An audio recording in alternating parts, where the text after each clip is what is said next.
Welcome. Today we're speaking with Vince Reardon, author of the new book, The Pocket Mentor, Insider Tips from America's Most Successful People. What good advice did you hear from the people in your book?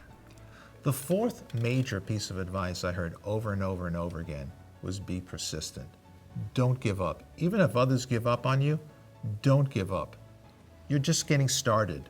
The people in my book, when they fail or they lose something, we tend to give up after the first or second or third time. The people in my book, they're just getting started when they fail the first or second or third time. They just don't give up. It's not in their DNA. And I find that tremendously inspiring. Who is a good example of persistence in your book? Jeffrey Wigand is the person who, for me, exemplifies the value of persistence. Jeffrey Wigand was the Vice President of Research and Development at Brown Williamson, one of the major tobacco companies, back in the 90s. He tried to develop a safe cigarette, and he found roadblock after roadblock, so he left. Or he may have been asked to leave. Anyway, he was no longer at Brown Williams. But he was watching TV, I believe it was C-SPAN one day, in April of 1994, when 7 CEOs of the major tobacco companies raised their right hand before Congress and testified that nicotine was not addictive. A bald-faced lie. Wigand couldn't take it any longer. He went to 60 Minutes, the TV magazine program, and he started telling them that actually big tobacco has known about the addictive qualities and the health hazard of smoking for decades, but have hidden those data from the American public.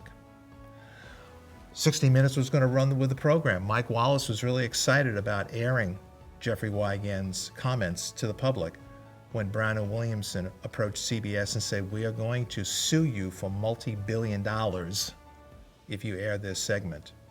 So 60 Minutes, actually, CBS backed away. And when did the momentum shift? The momentum began to shift when finally he went to the Wall Street Journal, and he got a different reception from the Wall Street Journal than he did from 60 Minutes. The Wall Street Journal was very interested in hearing and airing his story, and they did. And when the Food and Drug Administration read the article in the Wall Street Journal, they contacted Wigand and they said, "Hey, help us understand how this particular product that's being sold to the American public, how it is addictive." And so Wigand helped them.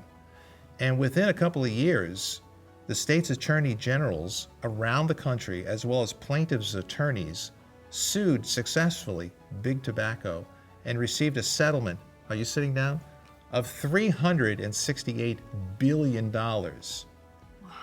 In about 4 short years, one man took down Big Tobacco, which is a Goliath. One man, through his persistence and his courage. Thank you, Vince.